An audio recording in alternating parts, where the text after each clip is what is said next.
Shalom saudara, sebagai manusia tentu kita tidak dapat memahami dengan sepenuhnya tentang hal-hal yang terjadi di masa yang akan datang. Oleh karena itu, Tuhan Yesus menjelaskannya melalui berbagai perumpamaan yang menjadi peringatan bagi gerejanya di akhir zaman ini. Salah satu perumpamaan yang Tuhan Yesus ajarkan adalah perumpamaan tentang lalang dan gandum yang tercatat dalam Matius 13 ayat 24-30. Pada VOP kali ini, kita akan membahas tentang penuaian dan pemisahan sebagai makna dari perumpamaan lalang dan gandum. Dalam perumpamaan tersebut, Tuhan Yesus mengajarkan bahwa Allah dan iblis sama-sama memiliki kepentingan dalam kehidupan manusia dan gereja. Allah berkepentingan untuk membangun kehidupan manusia dalam kebaikan dan kasih-Nya, supaya manusia mengalami kehidupan yang baik sampai kekekalan. Sedangkan iblis berusaha menghancurkan pekerjaan Allah yang baik agar manusia mengalami penghukuman di akhir zaman. Hal ini digambarkan dengan seseorang yang menabur benih gandum baik, tetapi ada musuh yang menabur benih lalang jahat di ladang yang sama. Alkitab Penuntun Hidup Berkelimpahan mengatakan bahwa Injil dan orang percaya yang sejati akan ditanam di seluruh dunia, dan iblis juga akan menanam para pengikutnya di antara umat Tuhan untuk meniadakan kebenaran Allah sebagaimana yang tercatat dalam 1 Yohanes 2 ayat 18-19. Dalam bahasa asli Alkitab, kata lalang menggunakan kata zizanion yang berarti darnel atau fall sweet dalam bahasa Inggris, yaitu tanaman yang menyerupai gandum tetapi berbeda pada buahnya. Bulir gandum lalang berwarna hitam dan mengandung zat yang berbahaya bagi kesehatan manusia jika dalam jumlah yang banyak. Jadi, lalang pada perumpamaan ini berarti gandum palsu. Maka dari itu, hamba-hamba tuan ladang itu baru menyadari keberadaan lalang yang jahat setelah keduanya mulai berbulir dan menghasilkan buahnya masing-masing.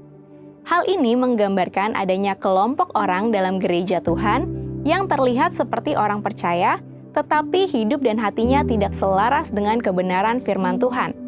Lalang sendiri mendeskripsikan orang yang awalnya percaya kepada Tuhan, tetapi kemudian menyerah dalam pencobaan dan godaan si jahat, sehingga hidup dalam kesesatan dan pemberontakan.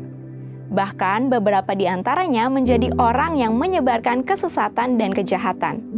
Tuhan Yesus memberikan peringatan dalam Matius 7 ayat 15-16a.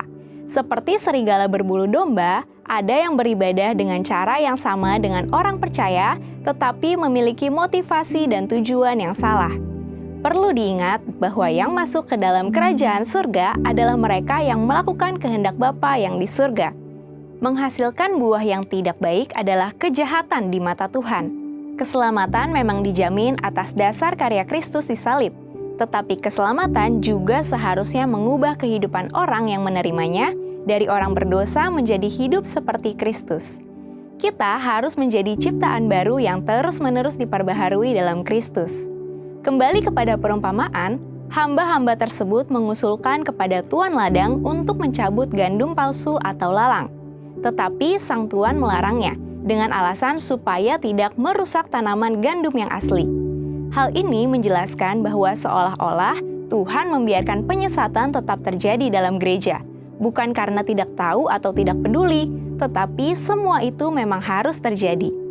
Namun, Tuhan tetap mengasihi dan melindungi umat-Nya agar semakin hari semakin dewasa dan kuat dalam pengenalan yang benar akan Tuhan, dan menghasilkan buah kehidupan yang baik.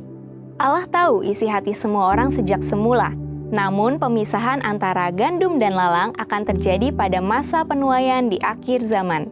Tuhan Yesus menegaskan bahwa Dia akan mengumpulkan penyesat-penyesat di dalam gerejanya untuk dicampakkan ke dalam dapur api penghukuman yang kekal.